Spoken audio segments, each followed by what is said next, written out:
Evening it up. 2-2. I got to be honest, I didn't think we would be here after watching the first two games. So I have to say I'm impressed, but very excited for a fifth game to come through here.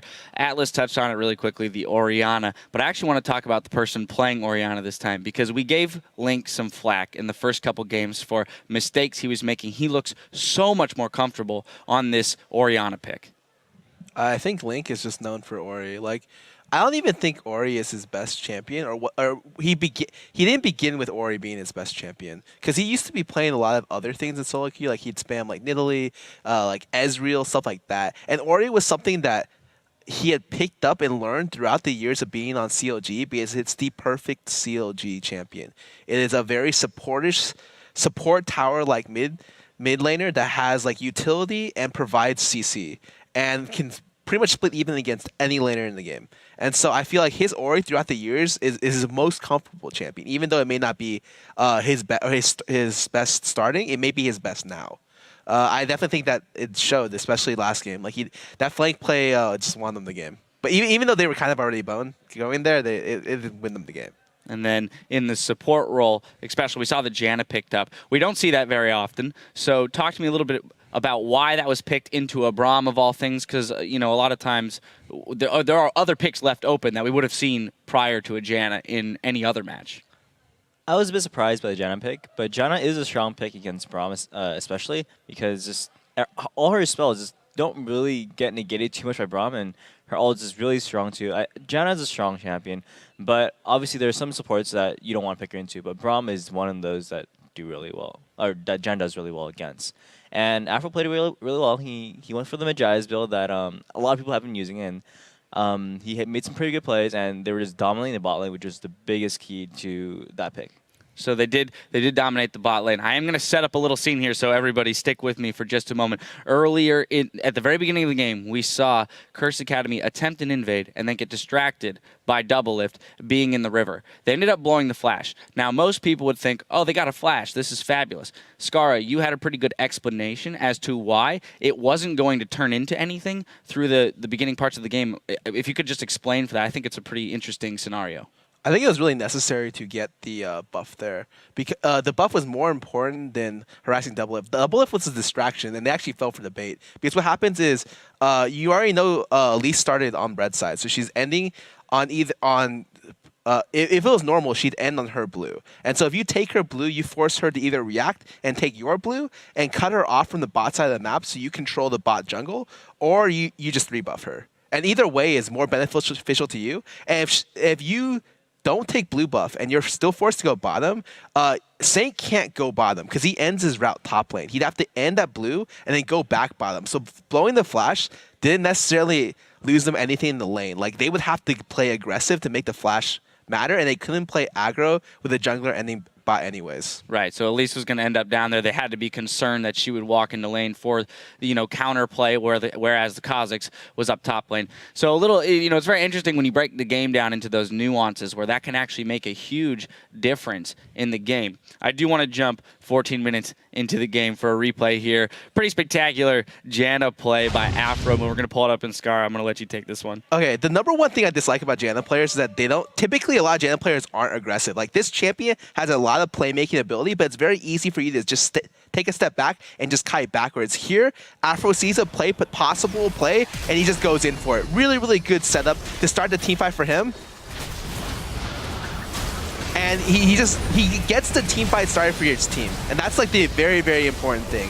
And although, yeah, maybe that TP was really bad, they definitely could have gotten something out of that even if the TP didn't come in. There was a dragon fight soon after where we saw Doublelift also get pretty aggressive when we saw those shields come through with the Lulu ultimate, which was fabulous. I do want to now move forward to highlight Link's play, which we already touched on, but let's go 23 minutes into the game in the top lane. We see a fantastic setup for a flank here. Xpecial, you've got this one. Well, so Curse Academy, they're fairly desperate at this point, and they need to make a play. So they have Far Ward that Curse actually TPs to, and it's actually really good playing. But unfortunately, they don't have enough damage for this to turn out into a good situation. You see Orianna coming in from the mid lane, and they try to go for a kill. The CC was slightly misplaced, and they couldn't kill Double in time before not only Lulu TP, but Orianna's already flanking. And here, Curse Academy realizes that they're kind of screwed. They need to run away. but Orianna is right behind them, and they can't really engage. And Orianna gets a really good 3-man ult, and basically this game is over. They are going to get aced, lose 4 or 5 people, and CLG is going to be able to do Baron. And that's really what sealed the game for them. And it was really good flank by Link, and a really good play by CLG. It was close to, I think, a 15k gold lead coming off of the back end of that Baron. So at that point, pretty much a lost game for Curse Academy. So in those moments, when you are on the losing end of a game, but you still have some time, Xpecial, what are the discussions like over comms about the next game? You know, is it at what point during the game is it time to look forward and start talking about the next one?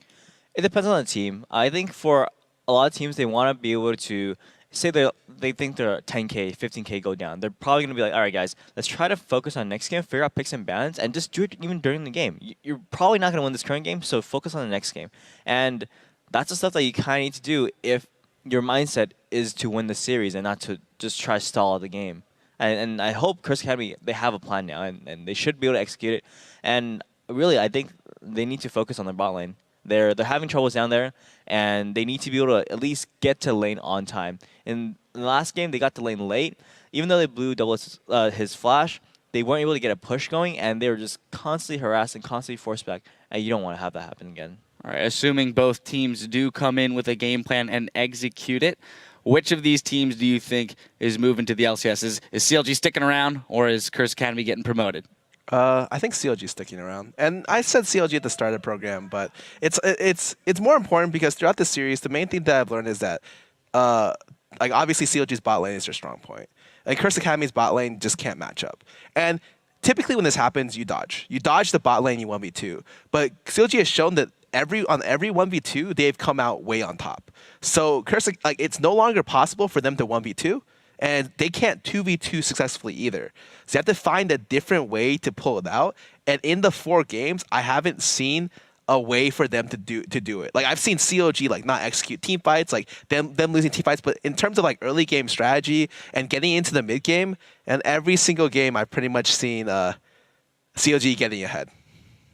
Xpecial? Well, I think CLG is looking a little bit stronger, but I would say Curse Academy still has a good shot. They really need to buckle down and just figure out what's been going on wrong, and they need to fix it. They need to fix these mistakes and do it fast. And I believe in them. They have the potential to. So let's see it. I like it. I like it. Well, CLG definitely has the momentum to take a comeback Game 5.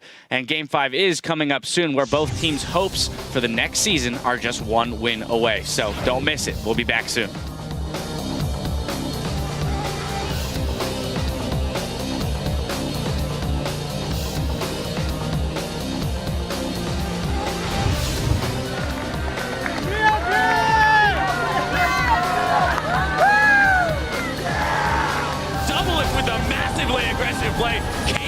The focus of his tirade. Look at this guy. So many shields. There's the wild growth as well.